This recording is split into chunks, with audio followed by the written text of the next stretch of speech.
Anda kini berada di channel Ustazah Azimah. Bersedia untuk PDPC secara online. Kelas akan bermula sebentar sahaja lagi. Bismillahirrahmanirrahim. Assalamualaikum warahmatullahi wabarakatuh. Ahlan wa sahlan ke channel Ustazah Azimah. Jom belajar PQS.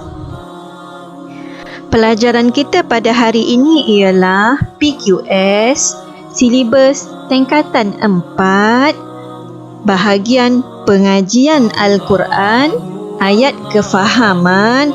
Tajuknya ialah Mencari Hidayah Allah.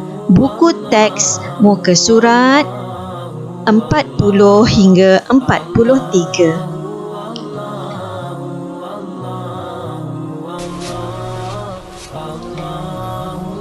Anak-anak yang dirahmati Allah Subhanahu wa Ta'ala, antara subtopik yang perlu dikuasai di akhir pengajaran dan pembelajaran kita pada hari ini ialah yang pertama, intisari ayat. Yang kedua, pengertian nur. Yang ketiga, sebab manusia memerlukan hidayah. Yang keempat, kepentingan hidayah kepada manusia.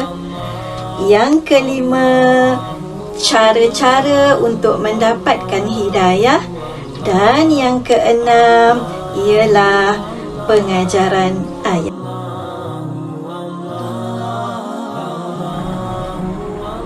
Sebagai mukadimah kepada pelajaran kita pada hari ini, kita akan mendengar bacaan daripada surah An-Nur ayat yang ke-35 yang merupakan ayat kefahaman bagi tajuk pelajaran kita pada hari ini. Mohon anak-anak semak berdasarkan Al-Quran ataupun berdasarkan buku teks. Untuk memperdengarkan bacaan surah An-Nur ayat yang ke-35, saya jemput adik Daniel untuk membacakannya.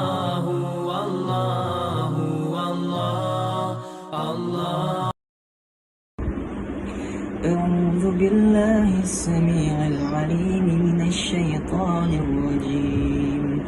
الله نور السماوات والأرض مثل نوره كمشكاة فيها مصباح. المصباح في زجاجة. الزجاجة كأنها كوكب دري يوقد من شجرة مباركة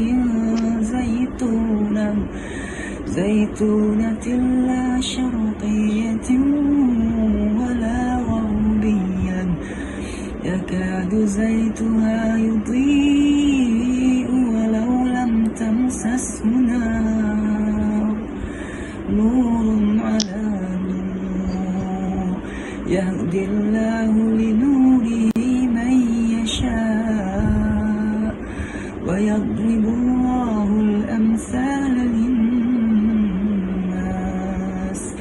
والله بكل شيء عليم.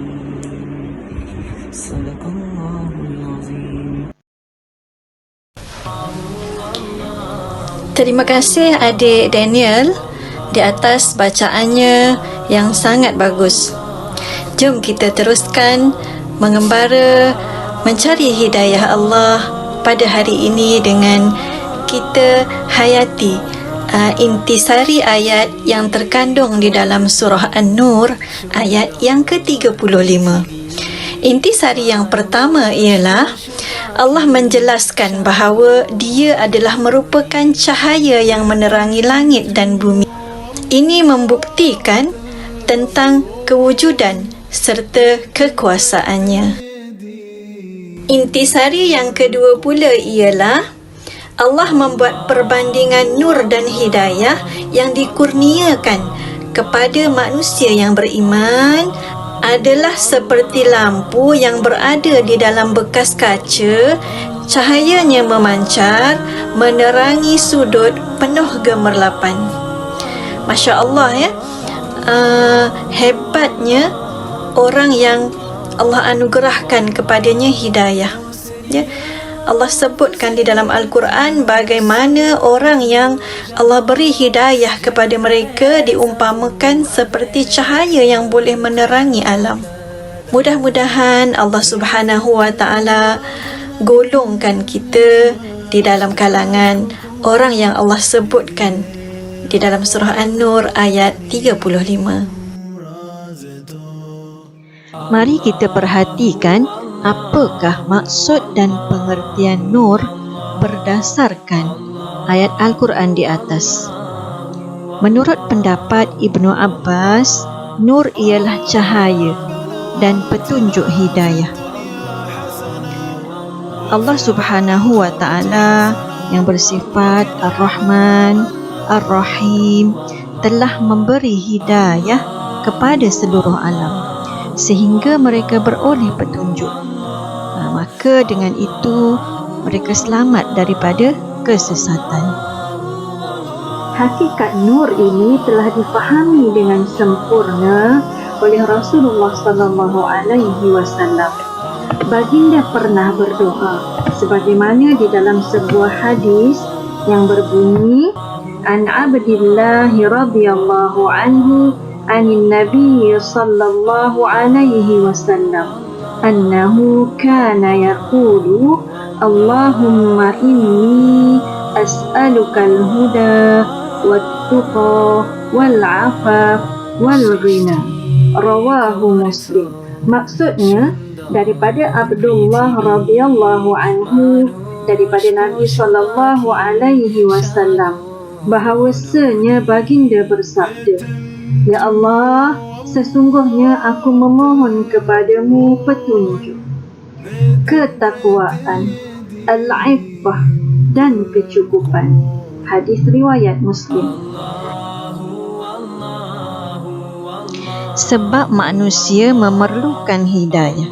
Sebab yang pertama ialah membebaskan diri daripada sifat materialistik. Sebenarnya ya anak-anak, hidayah Allah ini sangat mahal nilainya. Sangat berharga kepada kita. Kerana apa? Kerana ia boleh menghindarkan seseorang daripada sifat tamak, daripada sifat terlalu cintakan, daripada sifat terlalu cintakan kepada kemewahan dunia. Sebab yang kedua ialah dapat menghindari diri daripada kesesatan. Inilah yang paling kita nak sangat memiliki, hidayah Allah Subhanahu wa Ta'ala, ya. Kerana hidayah Allah dapat memandu kita daripada sesat, dapat memandu kita daripada tersasar dari landasan akidah yang benar. Dan sebab yang ketiga kita perlukan hidayah Allah ialah dapat mengharungi ujian Allah dengan tenang dan penuh kesabaran.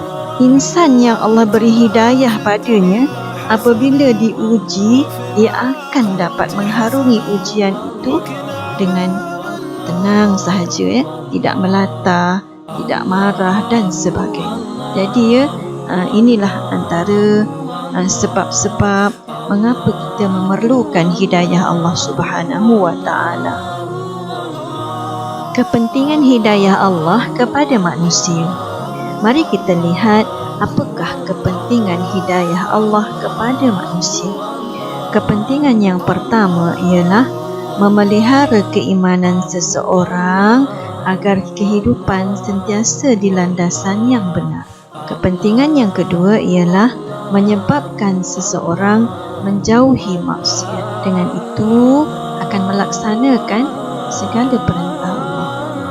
Kepentingan yang ketiga ialah menyebabkan seseorang itu redha dengan segala ketentuan qada dan qadar daripada Allah Subhanahu wa Ta'ala.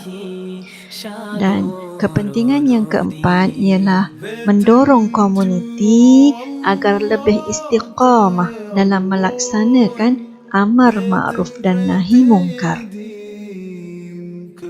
Mari kita sama-sama lihat pula bagaimana cara untuk mendapatkan hidayah Allah Subhanahu wa Ta'ala. Cara yang pertama ialah dengan melaksanakan segala perintah Allah dan Rasul dan menjauhi segala larangannya.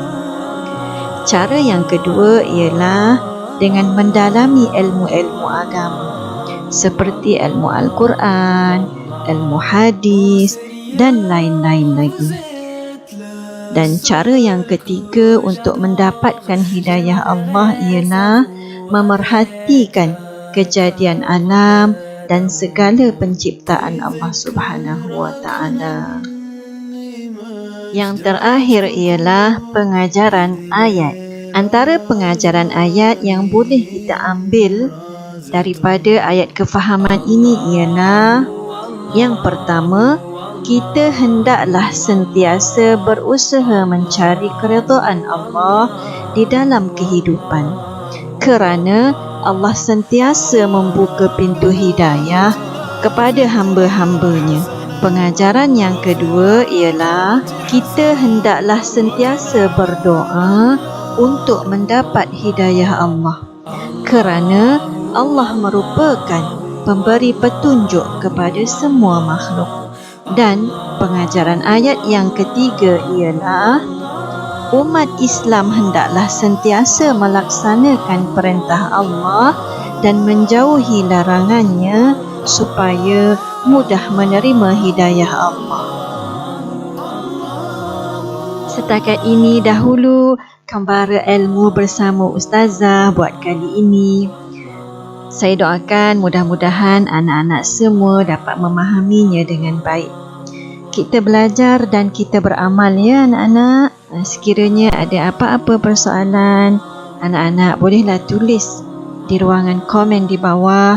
InsyaAllah Ustazah akan jawab. Jangan lupa ya anak-anak, mohon jawab soalan kuis yang linknya Ustazah telah sediakan di ruangan description. Jumpa lagi di lain kesempatan, insya-Allah. Wabillahi taufiq wal hidayah. Wassalamualaikum warahmatullahi wabarakatuh.